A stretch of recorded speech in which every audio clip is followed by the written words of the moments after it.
اللہ تبارک و تعالی جب مسلمان کو توفیق دے اور اللہ کی بارگاہ کی جانب وہ رجوع کرے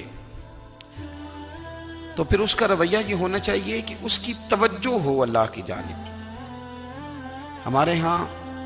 تسبیحات پڑھ لی جاتی ہیں اگر کبھی موقع ملے، لیکن وہ خاص انہماک، وہ خاص شوق، وہ خاص ذوق اللہ تبارک و تعالیٰ کی عبادت کا، ایک ہوتا ہے نماز پڑھنا، ایک ہوتا ہے اہتمام کے ساتھ نماز پڑھنا، یعنی ذرا وقت پہ اٹھنا، ذرا صحیح کر کے وضو کرنا، ذرا شوق سے مصلی بچھانا۔ ایک ہوتا ہے تسبیح پڑھ لینا، اور ایک ہوتا ہے ذرا تھوڑا سا نا شوق کے ساتھ اللہ کو یاد کرنا۔ آپ کبھی جو میں نے آیہ کریمہ پڑھی اس کی آپ شان نزول دیکھیں، نبی کریم صلی اللہ تعالیٰ علیہ وسلم کے نا کچھ صحابہ اللہ کی محبت کے شوق میں حضور کی بارگاہ میں حاضر ہوئے، اور انہوں نے آ کے عرض پتہ کیا کیا، عرض کرنے لگے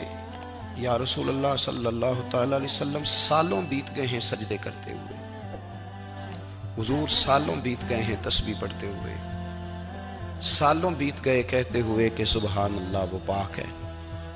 ہمیں سالوں بیت گئے یہ کہتے ہوئے کہ اللہ اکبر وہی سب سے بڑا ہے، سالوں بیت گئے کہتے ہوئے کہ الحمدللہ ساری تعریفیں اللہ کے لیے، سالوں بیت گئے اس کی تسبیح کرتے، تحلیل کرتے، تکبیر کہتے۔ حضور اب نہ ہمارا اپنے رب سے ملنے کو جی چاہتا ہے، تبھی یہ حقیقت منتظر نظر آنا لباس مجاز میں، لاکھوں سجدے تڑپ رہے ہیں میری جبین نیاز میں، اور اقبال کہنے لگے کہ تیرے عشق کی انتہا چاہتا ہوں، تو میری سادگی دیکھ کیا چاہتا ہوں، میرا ذرا سا تو دل ہے مگر شوق اتنا، میں وہی لن ترانی سنا چاہتا ہوں۔ میرا بھی دل کرتا ہے کہ اللہ میں تجھے کہوں میں تجھے دیکھنا چاہتا ہوں، جس طرح حضرت موسیٰ کلیم علیہ السلام نے کہا تھا، اور تو مجھے کہے کہ لن ترانی تو نہیں دیکھ سکتا، ذرا سا تو دل ہے مگر شوق اتنا، میں بھی وہی لن ترانی سنا چاہتا ہوں۔ پھر کہنے لگے بھری بزم میں راز کی بات کہہ دی، بڑا بے ادب ہوں سزا چاہتا ہوں۔ دیکھو سب لوگوں کے بیچ ہی میں نے یہ کہہ دیا۔ میرے عزیز صحابہ نا شوق میں، کتنے سارے لوگ ہیں آپ، کتنی ماشاءاللہ بڑی تعداد میں آپ آئیں، ہم بھی کبھی اس شوق میں گئے ہیں کہ ہمارے رب کو دیکھنے کو دل چاہتا ہے، ہمارا جی چاہے وہ کبھی ہمیں ملے۔ حضرت عبداللہ ابن عمر رضی اللہ تعالیٰ عنہ حضرت عمر کے صاحبزادے، مکہ مکرمہ میں ان کی قبر ہے، میں نے جب انہیں پڑھا تو مجھے ان سے بڑا پیار ہو گیا، لیکن آپ کو پتہ ہے وہاں جا کے کسی شخص کا مزار تلاش کرنا یا پوچھنا ایک مشکل کام ہوتا ہے۔ تو ایک دفعہ میں مکہ شریف میں حاضر تھا، تو ایک گاڑی والا ڈرائیور مجھے کہنے لگا کہ مولانا میں آپ کو جانتا ہوں، مجھے آپ سے محبت ہے، ایک بات بتاؤں آپ کو۔ میں نے کہا بتاؤ۔ کہنے لگے حضرت عبداللہ ابن عمر کی قبر دیکھنی ہے۔ میں نے کہا یہ تو نہیں کہہ رہا، یہ کسی نے بندوبست کرایا ہے، یہ اللہ نے تیرے دل میں بات ڈالی ہے، یہ ہو گیا، تو لے چل مجھے۔ حضرت عبداللہ ابن عمر کو نبی پاک نے فرمایا تھا راجل صالح، یہ نیک بندہ ہے، یہ متقی آدمی۔ حضرت عبداللہ ابن عمر رضی اللہ تعالیٰ عنہ سیدنا فاروق اعظم رضی اللہ تعالیٰ عنہ کے صاحبزادے ہیں، اور ان کی ہمشیرہ سیدہ حفصہ رضی اللہ تعالیٰ عنہ حضور کی زوجہ محترمہ۔ ایک دن اپنی ہمشیرہ سے کہنے لگے کہ نبی کریم صلی اللہ تعالیٰ علیہ وسلم گھر میں آئے نا، اور اگر حضور غم امت میں پریشان نہ ہوں، طبیعت کو حشاش بشاش دیکھو،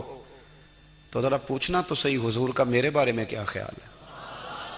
پوچھنا تو صحیح کہ کریم کی بارگاہ میں میرا کیا مقام ہے، میرے بارے میں حضور کیا فرماتے ہیں۔ اب بہن کو کام بتائے، اور بتائے بھی بھائی، اور پھر بہن وہ کام نہ کرے، یہ تاریخ میں ہوتا نہیں۔ حضرت عمر فاروق رضی اللہ تعالیٰ عنہ کی صاحبزادی ام المومنین رضی اللہ تعالیٰ عنہ فرماتی ہیں کہ میں تو بس منتظر تھی، انہوں نے تو کہا تھا نا کہ اگر تم حشاش بشاش دیکھو تو بات کرنا، لیکن حضور تشریف لائے، میری باری تھی، میرے گھر تشریف لائے، کھانا پیش کیا، تو فوراً میں نے عرض کی حضور ایک بات پوچھنی تھی۔ تو حضور نے فرمایا پوچھئے۔ میں نے عرض کی حضور میرے بھائی عبداللہ ابن عمر کے بارے میں آپ کا کیا خیال ہے؟ نوجوانوں میری بات پہ غور کرنا، میرے بھائی کے بارے میں آپ کا کیا خیال ہے؟ تو نبی کریم صلی اللہ تعالیٰ علیہ وآلہ وسلم نے میری طرف دیکھا، اور پھر حضور زیر لب تھوڑا مسکرائے، اور بریلی کے امام کہتے ہیں کہ حضور مسکرا دیتے تھے نا تو جو بڑا دکھی ہوتا تھا وہ بھی ہنس پڑتا تھا۔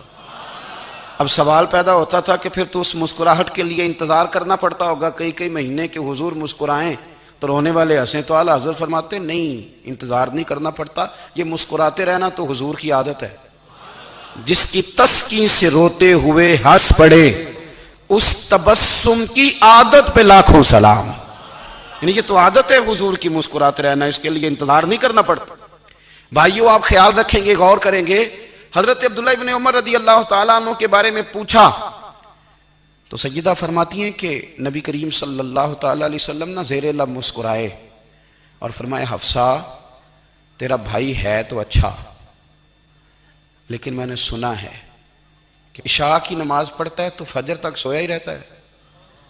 او نوجوانوں، 10 بجے تک سونے کی بات نہیں ہوئی، 9 بجے تک سونے کی بات نہیں ہوئی، 11 بجے اٹھنے کی بات نہیں۔ حضور فرمانے لگے میں نے سنا ہے کہ عشاء کی نماز پڑھ کے سو جاتا ہے اور فجر تک سویا ہی رہتا ہے، اسے چاہیے کہ تہجد کے وقت اٹھا کرے، اللہ کی بارگاہ میں حاضر ہوا کرے، آہوزاری کرے، سجدے کرے، عبادت کرے، اٹھتا ہے اور فجر میں جا کے اٹھتا ہے۔ حضرت جناب حفصہ رضی اللہ تعالیٰ عنہ کہتی ہیں میں نے جناب عبداللہ ابن عمر کو پیغام دیا اور میں نے کہا میرے جوان بھائی سن، نبی پاک نے فرمایا ہے تو اچھا پر تہجد میں نہیں اٹھتا، نفل نہیں پڑھتا۔ او میری ملت کے جوانوں، مزہ نہیں آ جاتا جب ساری دنیا سوئی ہو، ساری دنیا، اور بستر بھی گرم ہو اور نیند بھی پورا غلبہ کر رہی ہو، اور اچانک گھنٹی بجے دماغ میں، آنکھ کھلے، گھڑی پہ نظر پڑے، 3:30 4 بجے کا پیغام گھڑی بتائے، اور کوئی چڑھتی جوانی والا اٹھ کے وضو کرے، اور جب وہ مصلی کھول کے بچھائے تو مدینے والے محبوب کہتے ہیں کہ ہر نماز پہ رب ثواب دیتا ہے، اور جو اٹھ کے تہجد کی نماز پڑھے اسے دیکھ کے تو رب مسکراتا ہے، جو اس کی شان کے لائق ہے، جو اس کی شان کے لائق، وہ مسکراتا ہے، خوش ہوتا ہے کہ میرا بندہ تہجد میں اٹھ گیا، وہ مسکراتا ہے۔ کاش ہماری صبحیں کبھی اپنے مالک کے نام ہو جائیں۔